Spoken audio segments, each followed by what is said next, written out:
एक तरफ जहां राष्ट्रपति ने राफेल की उड़ान भरी, तो वहीं पीएम मोदी ने मुंबई में चल रहे इंडिया मैरीटाइम वीक में शामिल होकर देश की अर्थव्यवस्था को नई उड़ान की जो पहल की है वो भारत का नया ग्रोथ इंजन बन सकता है।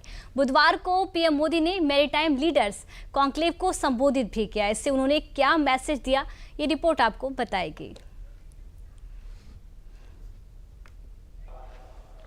21वीं सदी के इस कालखंड में भारत का मैरीटाइम सेक्टर तेज गति और ऊर्जा के साथ आगे बढ़ रहा है। पीएम मोदी का यह बयान भारत की हजारों किलोमीटर लंबी तटरेखा की तरफ इशारा कर रहा है। तटरेखा जो भारत के विकास में ब्लू इकोनॉमी के रूप में बड़ा योगदान देती है, वो बीते कुछ सालों में तेजी से आगे बढ़ रही है।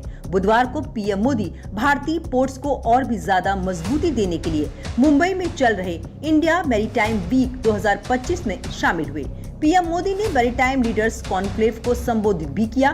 साथ ही साथ ग्लोबल मैरीटाइम सीईओ फोरम की अध्यक्षता भी की, जिसमें शिपिंग सेक्टर से जुड़े कई प्रोजेक्ट्स का शुभारंभ भी हुआ है। आज यहाँ इस कार्यक्रम में दुनिया के 85 से अधिक देशों की भागीदारी ये अपने आप में एक बहुत बड़ा मैसेज दे रही है।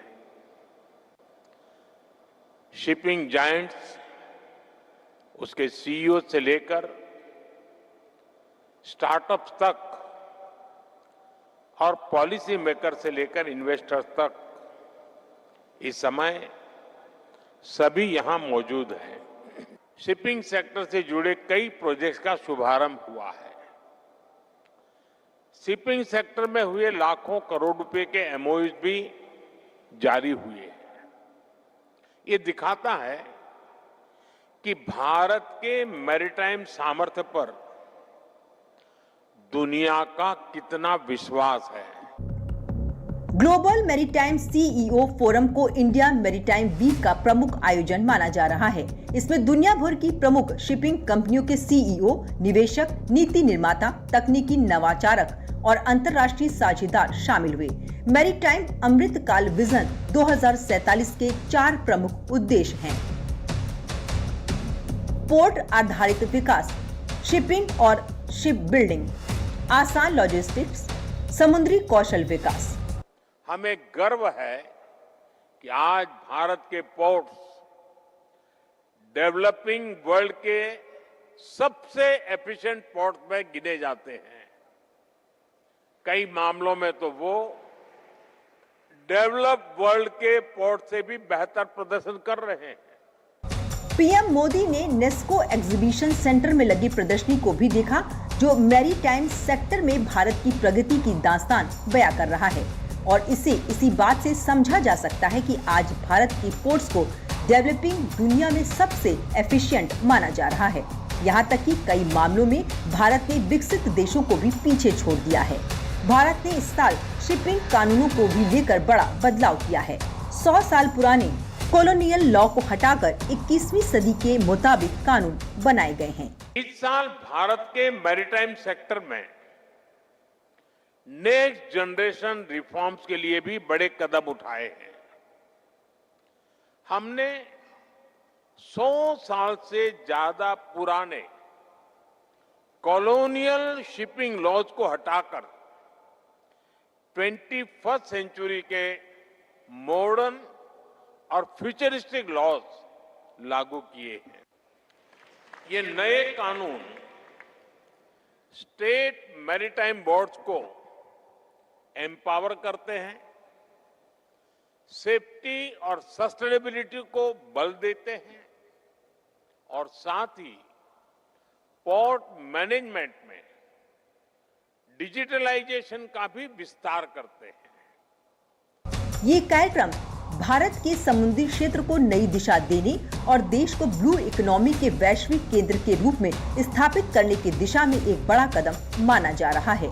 ये कार्यक्रम सतत समुद्री विकास, हरित शिपिंग, मजबूत सप्लाई चेन और ब्लू इकोनॉमी यानी समुद्री अर्थव्यवस्था को बढ़ावा देने का काम करेगा। साल 2025 भारत के मैरीटाइम सेक्टर के लिए बहुत अहम साल रहा है। साल 24-25 में भारत के मेजर पोर्ट्स ने अब तक का सबसे अधिक कार्गो हैंडल करके भी नया रिकॉर्ड बनाया है। भारत में करीब 13 प्रमुख पोर्ट और 200 से अधिक छोटे पोर्ट हैं। पोर्ट की संख्या के मामले में भारत कई देशों से आगे है और यही पोर्ट की संख्या भारत को दुनिया से जोड़ने और व्यापार करने में मदद करती है, जिसकी वजह से देश में विकास को रफ्तार मिलती है। इस रफ्तार को और तेजी देने के लिए देश में इंडिया मैरीटाइम वीक का आयोजन कराया जा रहा है, जिसकी शुरुआत साल 2016 में हुई थी। इंडिया मैरीटाइम वीक 2025 का आयोजन 27 से 31 अक्टूबर तक हो रहा है, जिसकी theme uniting oceans one maritime vision यानी सागर एक दृष्टि एक है। इसमें 85 से अधिक देशों के प्रतिनिधि, 1 लाख से ज्यादा प्रतिभागी, 500 प्रदर्शक और 350 अंतर्राष्ट्रीय वक्ता भाग ले रहे हैं। जेएनपीटी में Bharat Mumbai container terminal phase 2 भी शुरू हो गया है।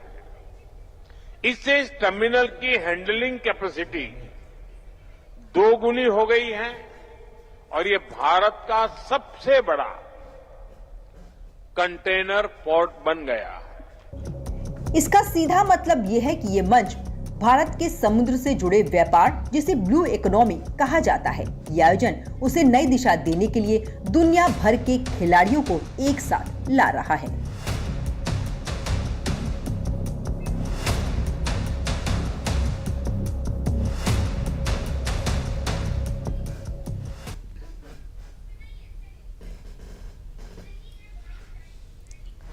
अगली खबर यूपी से है, जहां पूर्व मुख्यमंत्री कल्याण सिंह के नाम से नया जिला